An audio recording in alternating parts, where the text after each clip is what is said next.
नमस्कार। आपसे मेरा नाम है शोभीर यादव एडवोकेट और मैं आप सभी के लिए लीगल एडवाइस पर वीडियोस अपलोड करता हूं, जो कि आप सब लोग लाइक करते हैं, पसंद करते हैं, शेयर करते हैं और सब्सक्राइब भी करते हैं। अब तक नहीं किया है तुरंत करिएगा और दूसरे लोगों तक भी इस जानकारी को जरूर शेयर करिएगा।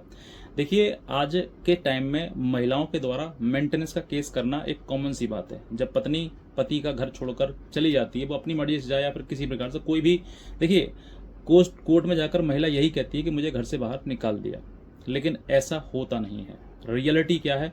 रियलिटी ये है कि महिला लड़ाई झगड़ा करके ही उस घर से अपने मायके जाती है, और मायके वो इसलिए जाती है, उसे इस तरीके की चीज़ें आती सामने, कभी मैं चली जाऊंगी यहाँ से तो पीछे पीछे मेरे नहोरे करते हुए मेरे को सॉरी बोलते हुए मेरे घर आएगा और मुझे लेकर जाएगा। यही महिला की जो है वो गलतफहमी होती है। जब महिला लड़कर अपने परिवार अपने ससुराल से लड़कर मायके जाती है तो फिर वो व्यक्ति वापस नहीं आता, वो बुलाने नहीं आता, क्योंकि लड़के गई है, झगड़ा कर गई है। इसीलिए पुराने बुजुर्ग ये कहते थे कि बेटा किसी तरीके पे कभी भी हमारे घर आओ, कोई मना नहीं है, लेकिन लड़ाई झगड़ा करके अपने ससुराल से तुम यहाँ पर नहीं आओगे, ये पहले समझाया करते थे। लेकिन आज के टाइम में कुछ नहीं है, कोई रूल्स रेगुलेशन कुछ है ही नहीं, मान मर्यादा सम्मान कुछ है ही नहीं। वो उठाई अपना बैग और चल पड़ी अपने मायके, ये चीज़ें होती हैं। और जब वो मुकदमा करवाएगी तो वो यही कहेगी कि साहब मुझे मारा पीटा, घर से मुझे बाहर निकाल दिया। ये कॉमन चीज़ है जो देखी गई है आज तक के हर केस में, यही चीज़ आएगी कि मुझे मारा पीटा, घर से बाहर निकाल दिया।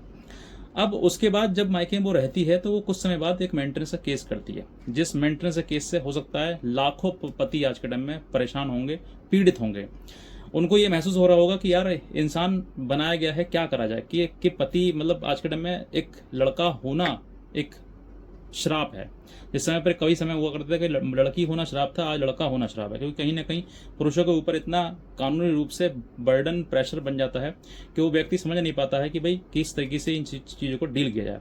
तो आज मैं आपको वो सब चीज़ें बताऊंगा कि किस तरीके से आप इन सब चीज़ों को डील कर सकते हैं, क्योंकि इस मेंटेनेंस का केस से ज़्यादा खतरनाक केस मेरे ख्याल से होगा नहीं, क्योंकि बाकी सब केस फॉल्स हो जाते हैं। लेकिन ये सब चीज़ें जो मेंटेनेंस की वाली चीज़ है वो ये मानते हैं कोर्ट भाई कि इसको लड़की को पैसा दिलवाया जाए और धीरे पैसा लेती रहेगी तो शांत रहेगी और इसको मेंटेनेंस मिलता रहेगा तो इसका खर्चा चलता रहेगा। लेकिन लड़कियां जो हैं जो वाकई मतलब पात्र है इस चीज़ की, मेंटेनेंस की लेने की पात्र है, तो उसको दिलाया जाए, कोई प्रॉब्लम नहीं होती है। पुरुष भी दे देता है, चलो ठीक है, नहीं है कोई बात नहीं, दे दे। लेकिन जहाँ पर लड़की कामयाब होती है, वो काम करने योग्य है, सब कुछ ठीक ठाक है, फिजिकली कोई हैंडीकैप नहीं है, लेकिन फिर भी वो पति के ऊपर बर्डन बनती है और मेंटेनेंस करके मुकदमा करके वो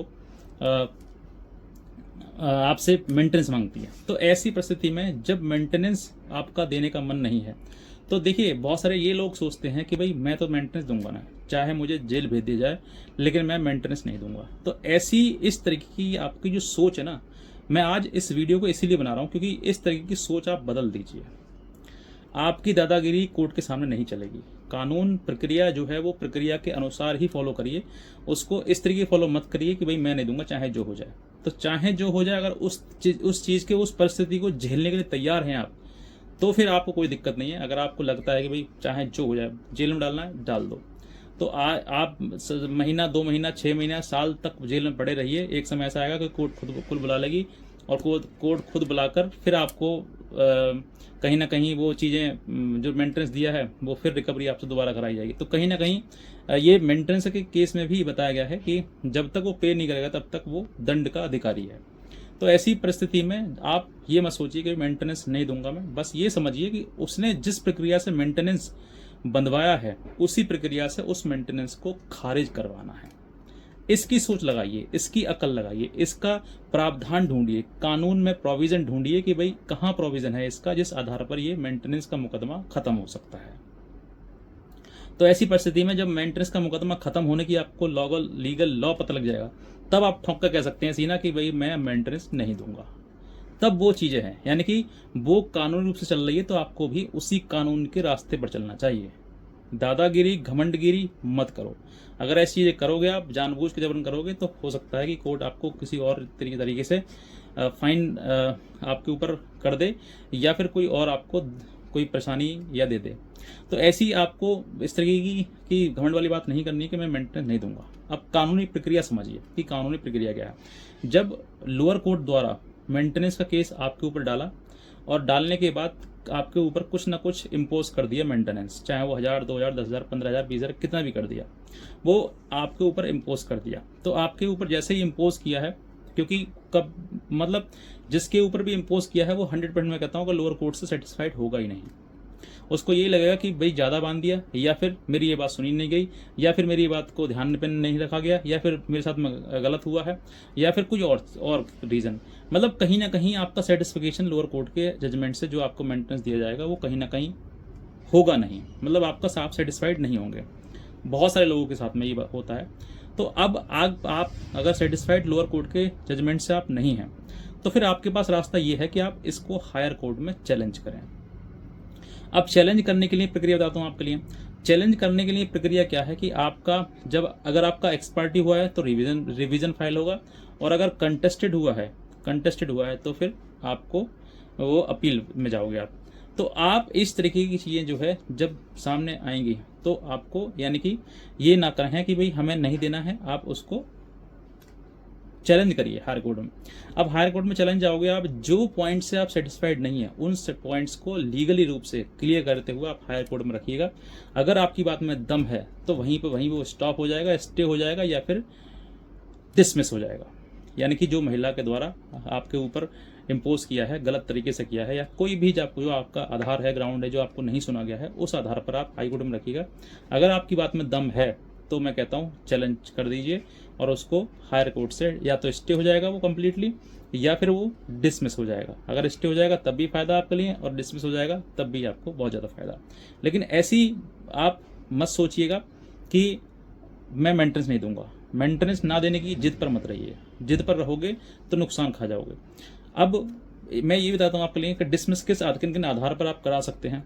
लड़की ने शादी कर ली हो, या फिर लड़की की नौकरी लग गई हो, गवर्नमेंट जॉब वगैरह लग गई हो किसी प्रकार से, तब उसमें कर सकते हैं आप, आपके पास एविडेंस हो।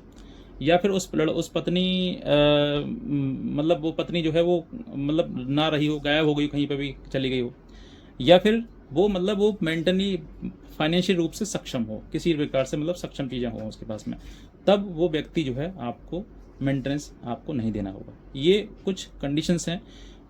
एक और एक्सेप्शन है जिसमें है, अगर रजनीश वर्सेस नेहा में जो दिखाई गई है उसने कुछ चीज़ छिपाई हो, या कुछ अपना एसेट्स लायबिलिटी उसने बताई ना हो, या कोई और चीज़ है, तो उसने या किसी प्रकार से उसने रजनीश वर्सेस नेहा का जो एफिडेविट है वो ना लगाया हो, या कोई और भी ऑप्शन हो उसमें अगर चीज़ें आती हैं तो फिर आपके ऊपर वो इम्पोज नहीं होता है, क्योंकि वो कहीं ना कहीं उसने चोरी छिपे से मेंटेनेंस बनवाया है। तो ये इसका चीज़ें हैं, पॉइंट्स हैं। कुछ और भी पॉइंट्स हो सकते हैं जिनको मैंने कवर ना किया हो इसमें, लेकिन फिर भी ये अगर ऐसी चीज़ें आपके सामने आ रही हैं तो आपको ये चैलेंज करना जरूरी है, तभी आप बच पाएंगे मेंटेनेंस, तब आपको मेंटेनेंस नहीं देना पड़ेगा। अब एक चीज़ और बताता हूँ आपके लिए जो इसी चीज़ में रहती है। आपके खिलाफ जजमेंट हो गया है मेंटेनेंस देने का, लेकिन आपने उसको चैलेंज नहीं किया। ऐसे भी होता है कि भाई चैलेंज नहीं किया, या फिर पता नहीं, या फिर सोचा रही कि नहीं देंगे, चैलेंज कर दिया आपने, चैलेंज नहीं किया, तो फिर आपके पास कुछ समय बाद रिकवरी का ऑर्डर आएगा, तो आपको रिकवरी ऑर्डर आपको चैलेंज करना है। जब आप रिकवरी ऑर्डर चैलेंज करेंगे तो उसमें भी आपको कहीं ना कोई राहत, आप हाई कोर्ट जाएंगे तो 100% कोई ना कोई राहत आपको मिली जाएगी, चाहे किसी प्रकार से मिल जाए। तो वो चीज़ें आपको समझनी है कि किस तरीके से आपको उस मेंटेनेंस से बच सकते हैं। अगर आप हमसे संपर्क करना चाहते हैं तो आप हमारे दिए हुए नंबर पर हमें संपर्क कर सकते हैं, जिससे कि मैं आपको बेस्ट एडवाइस कर सकता हूँ। और अगर रहे आप यूपी के हैं, या फिर आप दिल्ली NCR में कहीं पर भी हैं, तो हो सकता है कि मैं आपको 100% उसमें रिलीफ भी दिला दूँ, क्योंकि कहीं ना कहीं मेंटेनेंस की चीज़ें जो है वो आजकल बहुत चीज़ें आ रही हैं, और इसमें कि इलीगल तरीके से रॉन्गफुली मेंटेनेंस भी लगाया जा रहा है, ये भी चीज़ें सामने आ रही हैं। तो अगर आपके पास ऐसी कोई इशू है, कारण है कोई कि भाई ये सब चीज़ें जो गलत हैं मेरे ऊपर लाई गई हैं, इम्पोज की गई हैं, तो आप हमसे संपर्क कर सकते हैं, हमारे दिए हुए नंबर पर हमें संपर्क कर सकते हैं, हमसे मिल भी सकते हैं, और हमारी हेल्प ले सकते हैं। मैं आपको 100% हेल्प दिला सकता हूँ इसमें, और इसमें कहीं ना कहीं आपको सॉल्यूशन रिलीफ भी आपको मिल ही जाएगा, क्योंकि डिपेंड करता है कंडीशन क्या है, कहाँ पर कौन से स्टेज पर आपका मुकदमा है, किस तरीके से है, वो सब कुछ हर मतलब व्यक्ति का जो अपना मैटर है वो कहीं ना कुछ डिफर ही है। तो बस मैं इतने कहना चाहूँगा। और एक हमारा व्हाट्सअप ग्रुप है जिसका मैं लिंक इसी वीडियो में नीचे डिस्क्रिप्शन में दिया हुआ है, मैंने आपको उस पर आप क्लिक करके फॉलो कर लीजिए, ताकि भविष्य में आपको लेटेस्ट जानकारी और अपडेट्स मिलती रहे। तो इतने कहना चाहूँगा। आज का वीडियो देखने से बहुत धन्यवाद।